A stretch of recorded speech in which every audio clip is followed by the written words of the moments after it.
Imagine você acordar num outro dia e o preço das coisas subiram 100%, dobraram. Imagine também você acordar e os investimentos que você tem subiram 300%, triplicaram.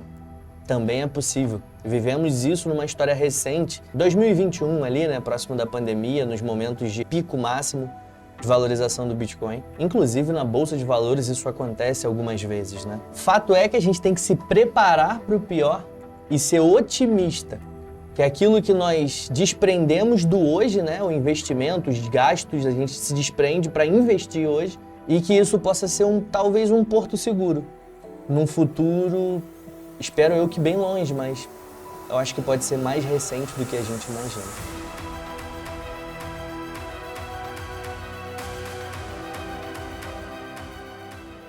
Vamos começar? Se você não me conhece, meu nome é Davidson Honorato e se você já me conhece, eu te agradeço por estar assistindo mais esse vídeo comigo, com a minha equipe, com esse pessoal bonito. Bom, pessoal, o tema eu sei que assusta um pouco, mas é uma realidade, né? Quando a gente fala sobre catástrofes, né, que acontecem, nem sempre é só catástrofe natural. Muitas das vezes são catástrofes artificiais, que acabam sendo criados por movimentos de mercado e catástrofes que acabam sendo reais também, né? Um comentário, né, que é importante ser dito nesse vídeo é que eu não estou falando sobre cunho político. Eu tenho a minha opinião e se em algum momento eu falar enviesado de acordo com a minha opinião, lembrando que no canal tem o meu nome. Então eu vou falar sim. E vou criticar, sim, algumas tomadas de decisões, inclusive não só desse governo, do governo passado nós tivemos também, mas esse governo está gritante em algumas coisas. Então, se a gente vai falar sobre o pior, a gente está olhando aí que tem uma notícia que inclusive saiu no gov.br, que é o seguinte: o governo central registra déficit primário de 45,22 bilhões em julho.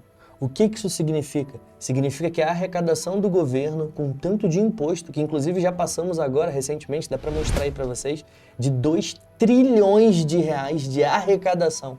No primeiro semestre, o governo conseguiu gastar mais do que arrecadou, do que roubou, né? Porque, querendo ou não, é algo imposto, não é algo facultativo, é algo que foi obrigado, saiu do nosso bolso.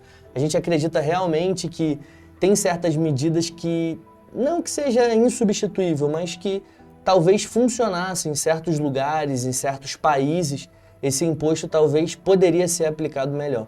E não é falta de dinheiro, é falta de gerenciamento. Então a gente vê que quando a gente gasta muito mais do que a gente possui, outras medidas precisam ser tomadas.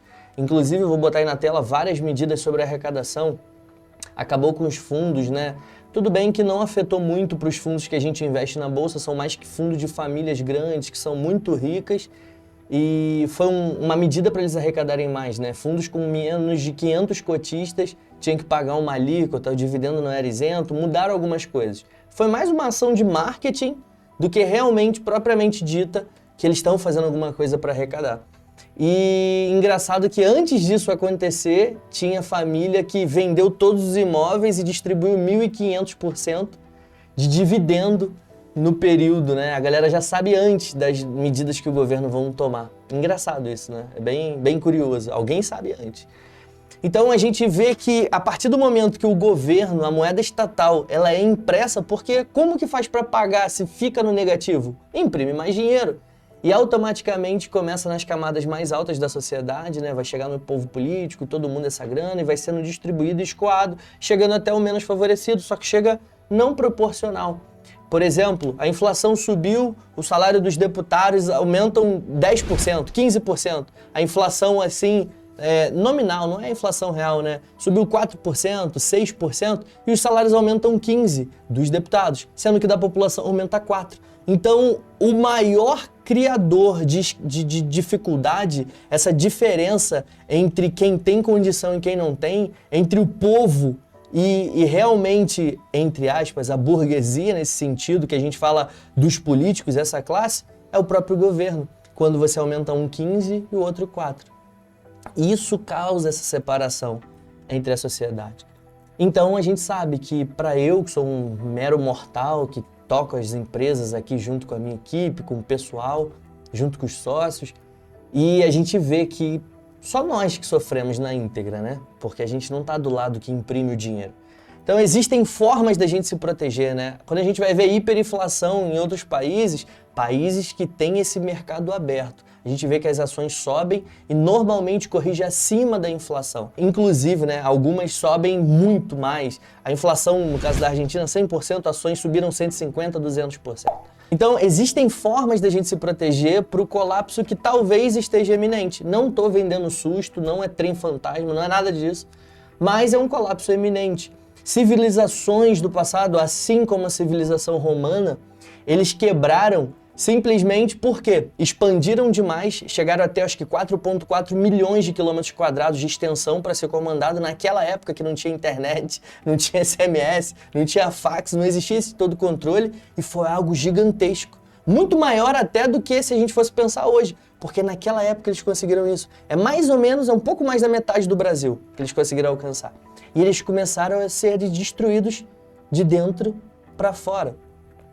Tiveram alguns povos que atacaram, invadiram, independente de ser grande, eles foram atacados, foram invadidos e sucumbiram. Mas você vê que a crise que aconteceu e acabou com aquele tipo de sociedade envolve propina, suborno de todos os tipos, alta produtividade, eles tiveram muita comida durante um ciclo muito grande, muita abundância, automaticamente vem um ócio, né? É o famoso mente vazia, oficina do diabo. E aí você vê que com toda essa evolução e essa expansão, dificultou a manutenção de toda essa estrutura.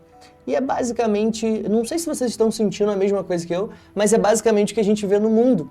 Hiperprodução no Brasil, que acaba sendo o celeiro do mundo, né? A nossa produção, o único país da América do Sul que consegue exportar é o Brasil. Ah, mas a gente nem é o maior produtor de algumas coisas. É, só que os Estados Unidos, tudo que ele produz, ele consome. E o celeiro mundial é nosso. China, mesma coisa, tudo que produz acaba consumindo. No caso da América do Sul, só a gente consegue exportar. E aí você vê, poxa, tudo tão abastado, minério, tem tudo. Por que a gente não tem condição, não tá, a estrutura, a máquina, não está deixando a gente prevalecer nesse sentido? Então a gente vê que um cenário catastrófico, não estou falando que vai cair um meteoro e vai acabar com tudo, não é isso que eu estou dizendo. Eu estou dizendo que a gente está às portas realmente de um colapso. Não de toda a civilização, talvez, né? Ou talvez de alguns grupos, ou uma minoria, ou talvez algum tipo de talvez um apelo, sabe? Uma comoção popular, onde que talvez alguma... Eu sei que as pessoas dizem, né, que o brasileiro é muito pacato. Mas até quando, né? Ou sempre vai ser assim? E a gente vê que as finanças, elas impactam e implicam diretamente no nosso dia a dia, no nosso cotidiano. Quando o pai vê que o filho não tem uma comida, uma pessoa realmente, não estou falando da gente, de você que está vendo o vídeo aqui, que tem acesso à internet, que tem um trabalho, que às vezes passa um perrenguezinho, mas pede emprestado um tio, um amigo, e aí de repente você arruma um emprego e as coisas voltam ao lugar, ao eixo. Eu estou falando realmente daquele cara que não tem acesso a nada, onde que o correio não entrega na casa dele, que ele tem que subir um morro, onde que qualquer coisa que ele compra é famoso via canela, né? Na perna e tal. Eu tô falando desse tipo de pessoa. E isso tem aumentado. O mais curioso é isso tudo, que recorde de produção no Brasil, tudo isso tem acontecido e a gente tem visto que a arrecadação tem aumentado e mesmo assim o Estado está muito grande.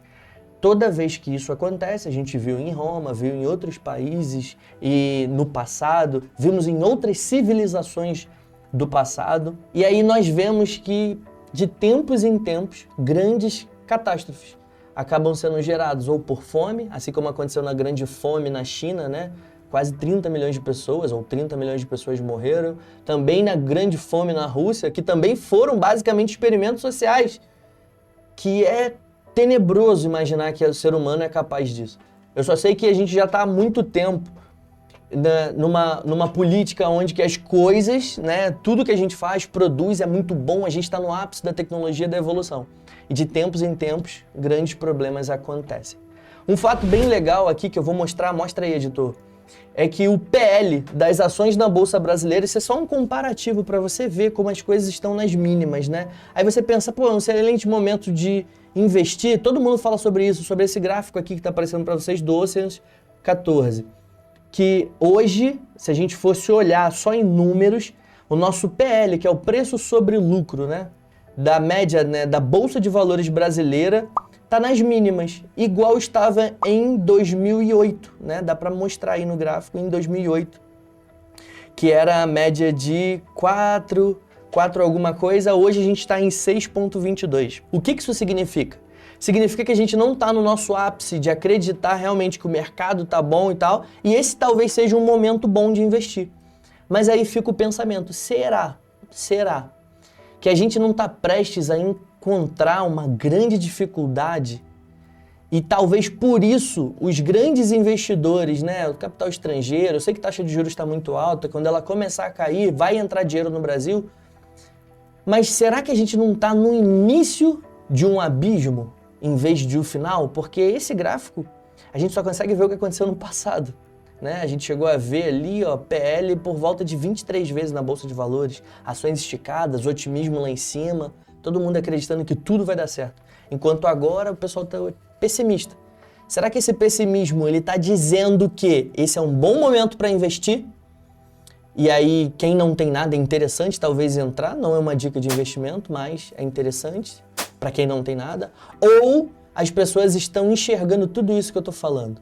O governo desenfreado, inclusive terminamos com superávit em 2022. Uma balança comercial favorável, foi arrecadado mais do que foi consumido. Então assim, fica esse pensamento, essa indagação, mas sejamos otimistas. Se você não investe, se você não entende sobre isso, se você, não, Davidson, eu não tenho condição nenhuma. Se você está vendo esse vídeo, provavelmente você tem alguma condição, você tem acesso à internet, você consegue abrir conta numa corretora, você tem, sabe, conectividade, você está ligado. E você não está se preparando para talvez um momento de dificuldade, talvez comprar um ativo antifrágil. Diferente dos ativos resilientes que apanham e não terminam, um ativo antifrágil, ele cresce com a dificuldade. Quanto mais ele apanha, mais ele cresce. No caso do Bitcoin, a gente entende que taxa de juros muito alta é melhor investir no governo e não entrar em coisas que especulam. Mas pensa comigo, teve um período na pandemia que a taxa de juros ainda estava alta e o Bitcoin, ele perdeu essa correlação. Mesmo com a taxa de juros alta, ele foi muito além. Então, ele continua com essa correlação, taxa de juros alta, ninguém investe em Bitcoin. Os grandes não investem. Até que chega um momento que, mesmo com a taxa de juros alta, ele perde essa correlação. Ele sempre faz isso até que pare de fazer em algum momento. E aí, você está preparado? Você está posicionado? Então, isso é um questionamento, tá? Então, basicamente, o vídeo de hoje é sobre isso, sobre esse momento que talvez a gente pode estar no início de uma dificuldade, uma grande depressão na economia, não só brasileira, mas mundial, porque a gente vê dificuldade nos Estados Unidos, economia aquecendo no momento que não é para aquecer, hiperinflação, com a inflação alta e os gastos exagerados, emissão de dinheiro. E automaticamente o dinheiro começa a escoar para certos ativos que protegem o seu capital. Você tem investido? Você tem se preparado para esse momento? Você tem se capacitado, estudado? Sabe? Aquela reserva lá do vovozinho? Talvez hoje, pela tecnologia, talvez não seja o ideal. Talvez seja interessante você estudar e se aprofundar um pouco mais, sabe? Então, hoje é isso, pessoal. Espero que vocês tenham curtido o vídeo e que fique esse alerta, tá bom? Se você curtiu o vídeo, aí, literalmente, eu quero o like lá, aquele curtir, se inscrever, manda para um amiguinho. Se você não gostou ou se você tem um ponto diferente, comenta aí também, vai ser avaliado. Eu vou curtir também todos os comentários, eu vou ler tudo. E vai ser um prazer. Te espero no próximo vídeo e até mais. Tchau, tchau.